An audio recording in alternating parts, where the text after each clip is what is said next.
Hello and welcome. You're watching UATV News with me, Ksenia Buhay. Let's start with the latest developments in Ukraine. Almost 250 ceasefire violations per day in September were recorded by representatives of the Organization for Security and Cooperation in Europe. This was stated by the representative of the mission, Mikko Kinnunen. He stressed that this number is the highest in the ceasefire measures were taken. In general, the security situation along the contact line is currently unstable. The large number of civilian casualties resulting from shelling and gunfire is of particular concern. In September 2021, those numbers reached their highest level since July 2020, when the ceasefire measures were taken. Over the past 2 weeks, the freedom of movement of the OSCE Special Monitoring Mission has been violated 39 times. Illegal arrests and persecution are the realities that Crimean Tatars have been facing since the Crimean Peninsula has been occupied in 2014. This strategy for deoccupation and reintegration of the temporarily occupied territory of the Autonomous Republic of Crimea and the city of Sevastopol is set to put an end to the lawlessness of the occupation authorities. The plan for its implementation was approved by the Cabinet of Ministers. My colleagues will tell you more. Returning of the temporarily occupied peninsula is the main task of the plan, approved by the Cabinet of Ministers of Ukraine for the implementation of the strategy for the deoccupation and reintegration of the temporarily occupied territory of the Autonomous Republic of Crimea and the city of Sevastopol. As for the plan for the implementation of the strategy for the occupation of Crimea, together with the corresponding strategy, it will be our comprehensive roadmap, thanks to which we will return the Ukrainian Crimea. We have already noted that the Crimea platform is not a one-time event, which will then disappear from the agenda. Denis Shmyhal stressed that Ukraine is taking decisions on the occupation of Crimea. World-renowned experts and analysts are involved in the development of methods. The plan also provides for the creation of a state institution, Ukrainian National Center for Peace Development, which will collect evidence of violations by Russia. We record all the crimes of the aggressor country and will make Russia pay for those crimes in international courts. We work with our partner countries within the framework of international organizations, within the framework of international agreements, so that the topic of Crimea is constantly on the global agenda.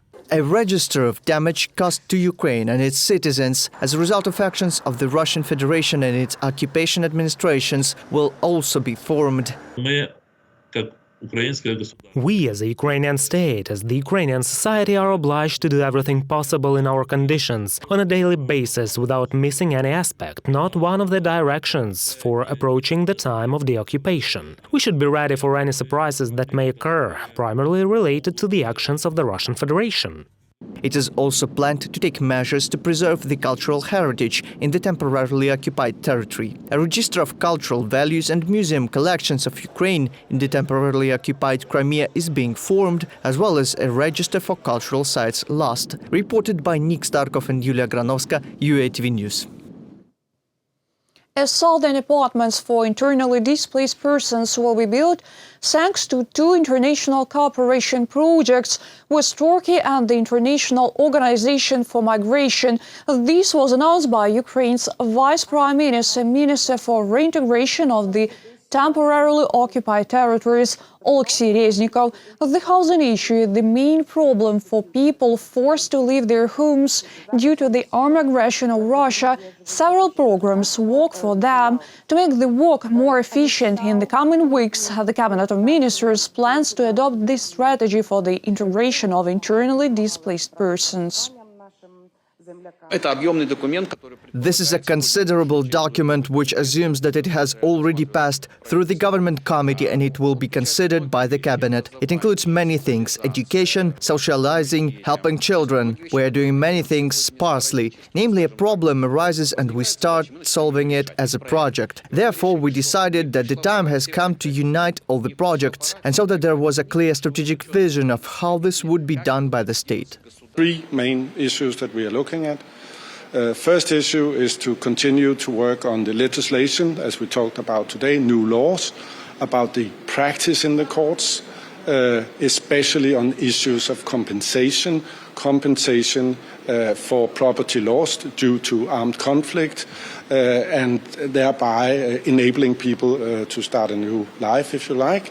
Secondly, the integration of the IDPs, and then thirdly and lastly, a digital solution so that it's easier, first putting in a unified registry of all IDPs and of destroyed property. Ukraine will continue to evacuate its citizens from Afghanistan.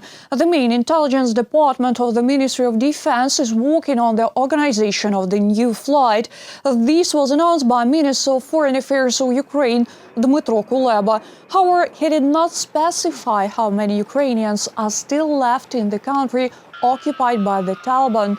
According to Kuleba, there is no threat to their lives. Diplomats constantly keep in touch with people. He noted that the last evacuation, which took place on September 23rd, was very difficult.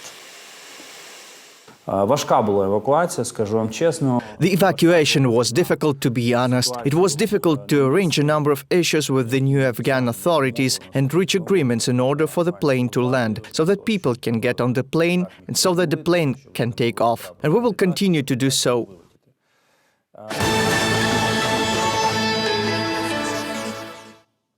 Heat and hot water tariffs will not increase until the end of the year. This was stated by the President of Ukraine, Volodymyr Zelenskyy, at the Congress of Local and Regional Authorities. A memorandum on holding the gas prices to be signed there.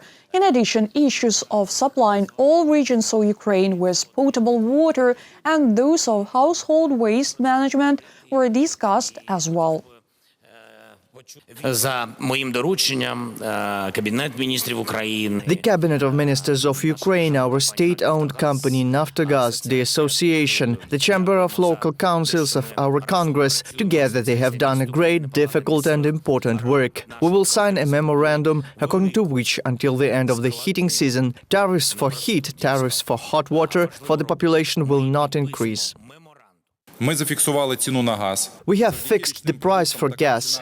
Thanks to annual products, such a price for most Ukrainians will not exceed third of $1 per cubic meter. Together with the MPs, we will introduce changes to the budget and increase the program of subsidies by $400 million.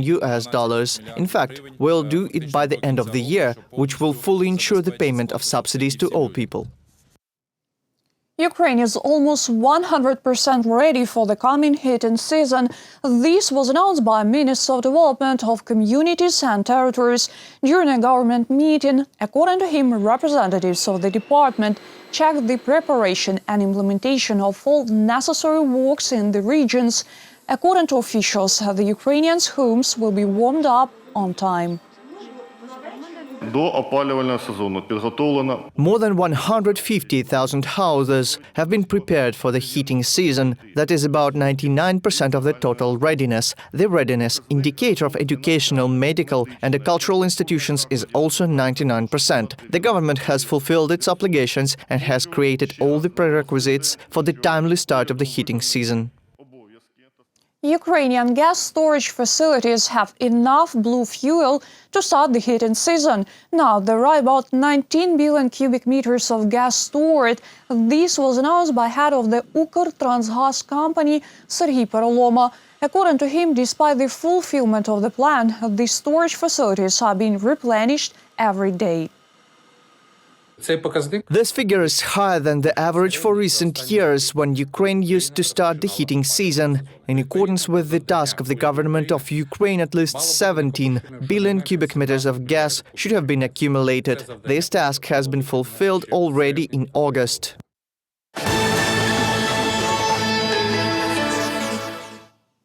For the first time, Ukraine will take part in the Web Summit, the largest technology conference in the world. This was announced by Deputy Prime Minister of Ukraine, Minister of Digital Transformation, Mikhailo Fedorov. It will take place in November in Lisbon, Portugal. More than 70,000 visitors from 160 countries are expected to attend the summit. Ukrainian IT specialists are going to present startups and developments in the sphere of digital transformation and digitalization.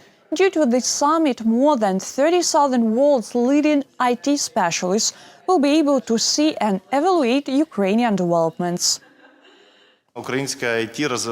Ukrainian IT sphere is developing rapidly, providing jobs for more than 200,000 people. The need for the new specialists is growing every month, and we are doing everything for this, to increase the pace even more. Given the Ministry for Digital Transformation had been created only 1.5 years ago, we have already managed to initiate and launch many projects with our partners and business. More than 15 new services are already available for entrepreneurs on the Diia.business portal. This is one of the ways to support small and medium businesses in Ukraine. Due to the post-COVID crisis, entrepreneurs are still sustaining losses. What do they need to stay afloat, and what measures is the state taking to assist them? Our correspondent found out. Lack of money is one of the key problems facing Ukrainian businesses. It became crucial through the coronavirus pandemic. Authorities have already developed several initiatives to attract new funding sources and create favorable market conditions. During the last plenary week, we considered the Bill 4046, which sets out a European practice stimulating young farmers, the enterprises whose heads are under 35. It outlines additional funding and, I hope, counteracts the migration flow from villages abroad. The Bill 6099, which amends public procurement procedure, was also registered. The lack of financial literacy is an extra critical factor slowing down the improvement of Ukrainian business. As a part of measures, business centers are built across the country to support entrepreneurs. The internet portal Diia.business was also launched. More than 5,000 users have already registered. Entrepreneurs can now get free advice on how to create a business plan, pay taxes in Ukraine, manage the company's finances, and how to attract funding from the Startup Fund and other institutions. The State Property Fund is also set to provide business assistance. It aids entrepreneurs on how to acquire desired property for the enterprise quickly, transparently, and at an affordable price. In times of pandemic, of social distancing, of remote jobs, we still are the people of flesh and blood who need offices, although partially. Entities need production facilities, etc. All this can be found on the privatization website, from small to large. The lending program, Affordable Loans 5.79%, is the most effective instrument of stimulating business. According to the Ministry of Finance of Ukraine, the program has already issued almost $2.4 billion in loans for small and medium businesses. Reported by Nick Starkov and Vlada Surkan for UATV News. A smartphone trial, the e-court application, has officially started working in Ukraine. With its help, Ukrainians can automatically receive notifications on the phone about changes in cases in which they are participants.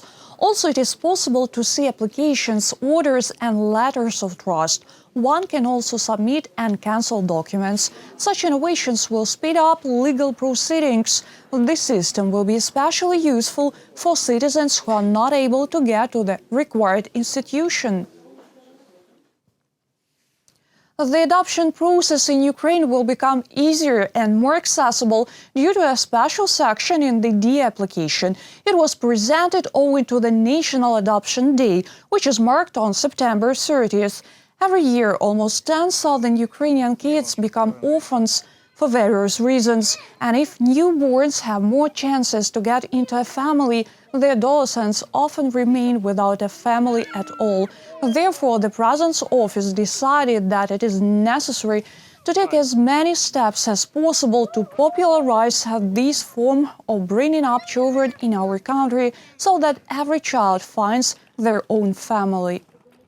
About 10,000 kids are losing their families annually for different reasons. At present, 4,500 children are in need of families because they study, live, and are brought up in institutions of institutional care, and it has a very negative effect on them. Therefore, the initiative of the President of Ukraine in the nearest future, the adoption service will appear on the Diia portal in order to say that adoption is the new life for every kid. It is happiness for the family.